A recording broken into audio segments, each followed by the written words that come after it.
got Dave. I don't know where Dave is, but Dave's a big helper. Dave Caramata, keeper of the pub. Also part owner as well. And Larry, distinct honor and great pleasure to welcome our very special guest, Congresswoman Anne-Marie Buerkle.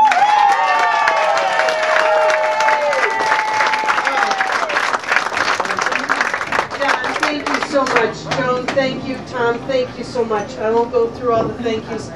I can't tell you how it energizes me to come here this afternoon and to see so many new faces and new supporters and young faces. That's the most exciting thing, young faces who understand the importance of this election this November.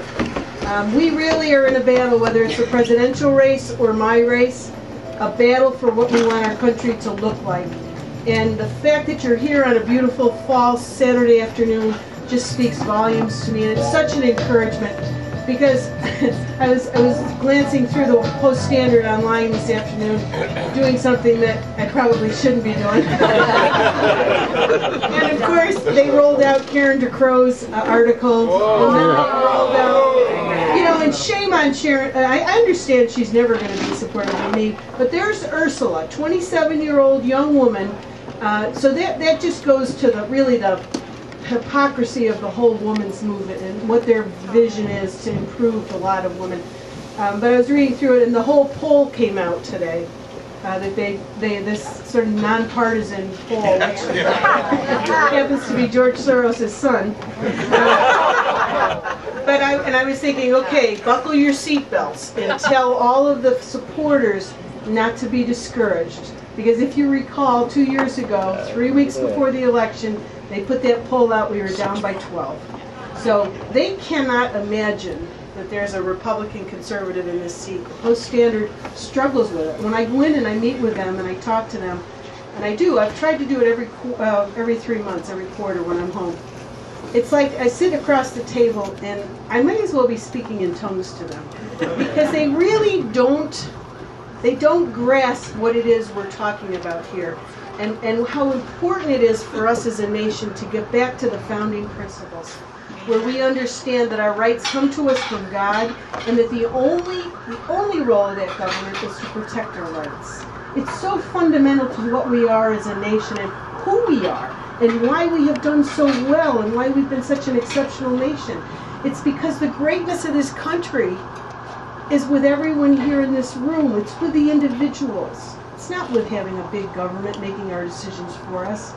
It's so fundamental to who we are as a nation and why this election is so very, very important. It really, I don't think in the history of our nation we'll have an election as pivotal as this one, because we really will decide whether we're going to be a government-centric country or back to our foundation where we realize the greatness of this nation is because of the people, because of the churches, because of society, not because of that government. That government, and it does have legitimate roles. I will tell you, national security, which we're not doing a very good job at right now. And infrastructure, I get that. You know, roads and bridges, not high-speed rail.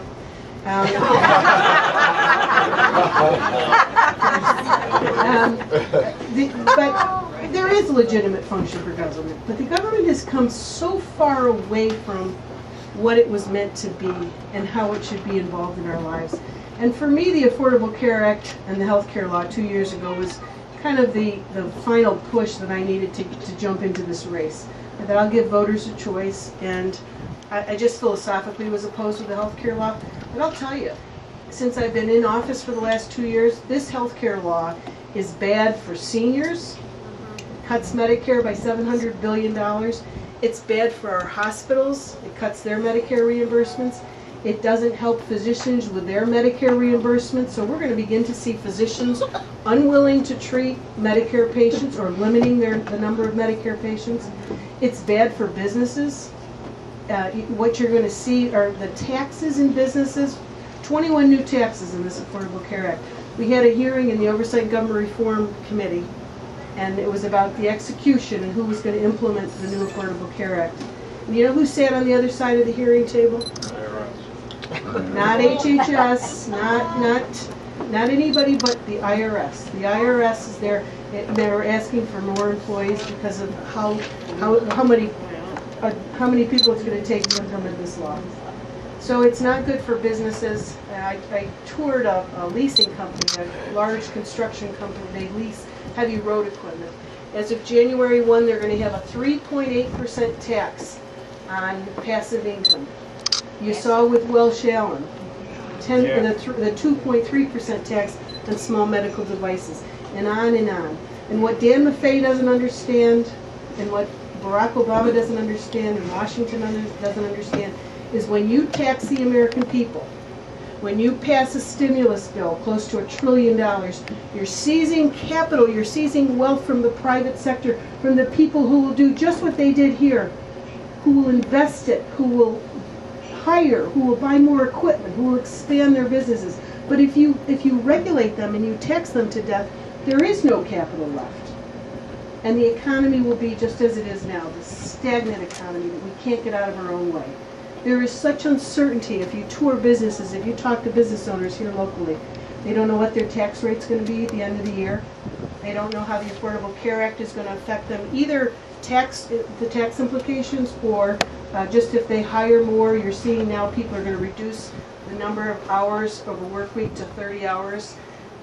They don't know, regulatory-wise, the environment this government has created, whether you are a farmer, a business owner, whatever business you're in, the regulatory agencies are just ready to pounce, and they create such uncertainty because businesses don't even know how to begin to comply with the burdens that are placed on them. So unless we get the government out of the way, unless we can send a clear message to the private sector that you're not the problem, you're the answer to this economy, and we let people keep their money. This country doesn't have a taxing problem.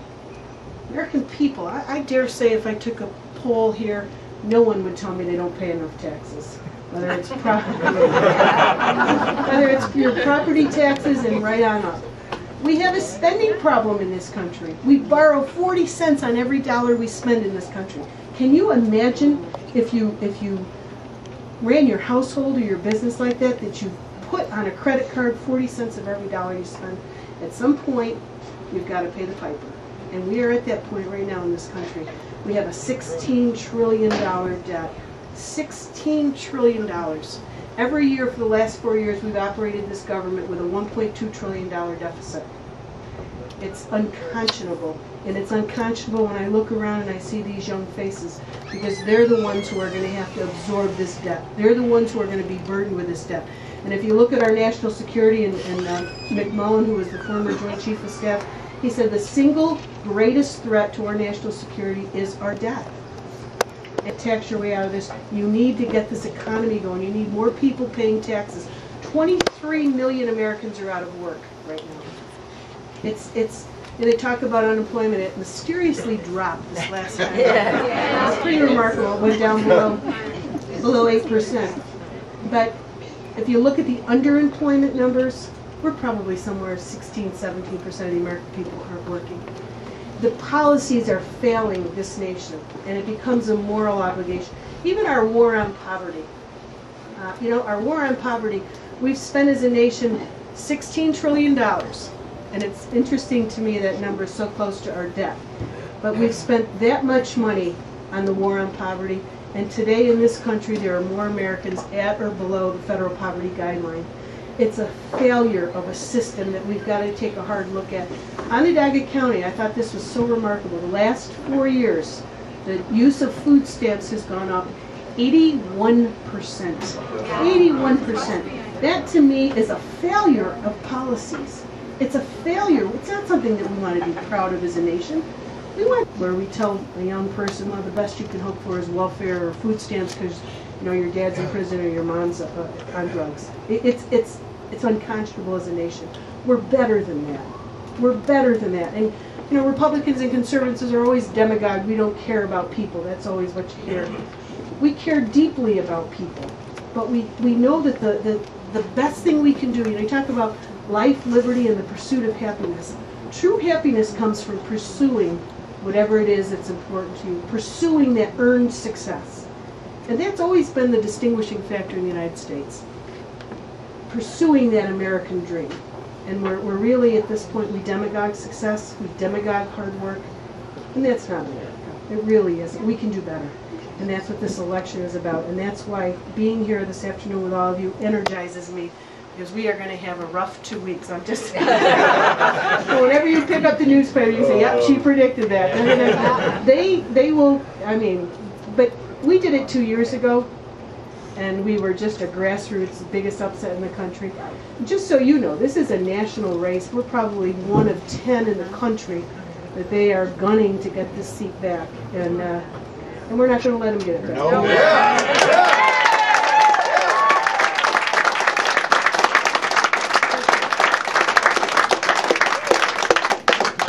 How does the redistricting affect you as far as Republicans and Democrats? Redistricting actually helped us. Boy, did we ever dodge a bullet for that one with Ithaca. And just so you all know, the current district is New York's 25th congressional district. When you go in to vote on the 6th of November, it's going to be New York's 24th district, because we lost 2 seats in New York, so they changed the numbers. So it's 24th congressional district, and we actually, there was a swing of about 5,000 or 6,000 registered Republicans that we picked up. But what they do is when they talk about, they call us a D+3 district, they look at the voting records in the last presidential, I think the last couple of presidential races, and Obama did so very well here that I think skews a little bit. But what they can't measure, when they do polling and when they talk about a D+3 district, what they can't measure is what's here today, the grassroots and the people who are paying attention in this district. We made it last 2 years ago and this year. We don't run a top-down campaign. We run a bottom-up. We have really worked hard to reach out to veterans, to seniors, to pro-life people. We just have, we have a literature that's in Spanish and in Vietnamese. We are grassroots trying to get that kind of support, and that I think is really what the difference is in this race, because we're not a top-down. And if you look at Dan Maffei's campaign, you notice you don't hear from Dan. That's not a bad thing.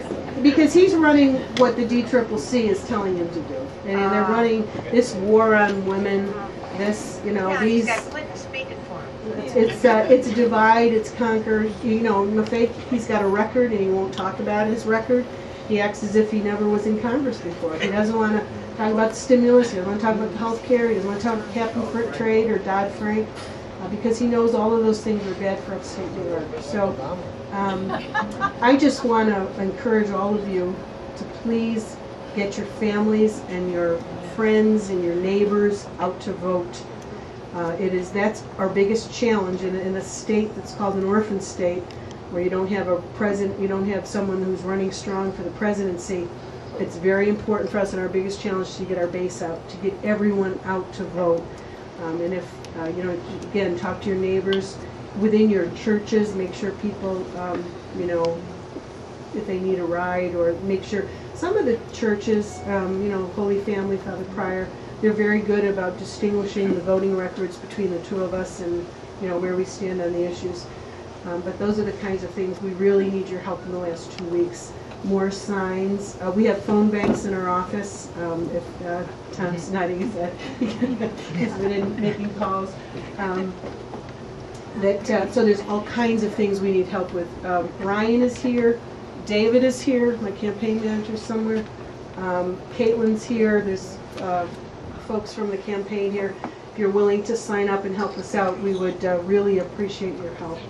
This race really isn't about Anne-Marie Buerkle. It's about us preserving our country in upstate New York for our kids and our grandkids. It really is that important. And so I can't tell you from the bottom of my heart how much I appreciate all of you being here. I appreciate your support and your help. It's because of people like you that we'll get over this finish line, and we'll be successful on November the 6th. Before we end up, I would just ask all of you to keep in your thoughts and prayers the men and women of our military. They are in harm's way, and they make tremendous sacrifices for us, for our freedom, so we can enjoy time like this together. And I know we have veterans here. Where are our veterans? You know. To all of our... Oh, yes, exactly.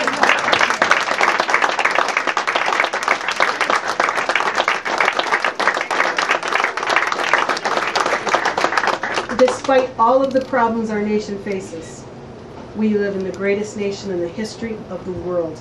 And it's because of the service and the sacrifice and the dedication and the commitment of the men and women of the military and our veterans who served us so honorably. And we thank you for your service. We are a grateful nation. Thank you all so very much. I'm happy to take questions, but it's truly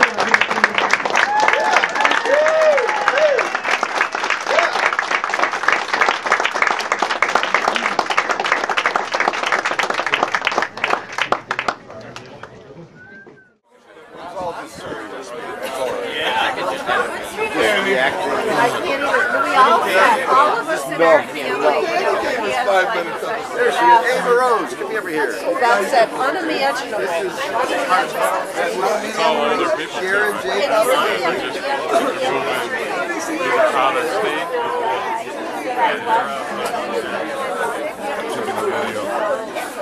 Will Ferrell does it. Well, isn't it old school when they're like eating? Yeah, that's how I feel. I gotta go to the bathroom. I go like this. Yeah. Doing great. No, I have two dogs. How do you do? This is Judge Tom Miller. Honey, I went with Mr. David Ray. What do we call the circle where we live? Buerkle Circle. I didn't know. Everybody on the cul-de-sac has a sign. Here, you can tell Bob to take a picture. Yeah, I'll get a picture.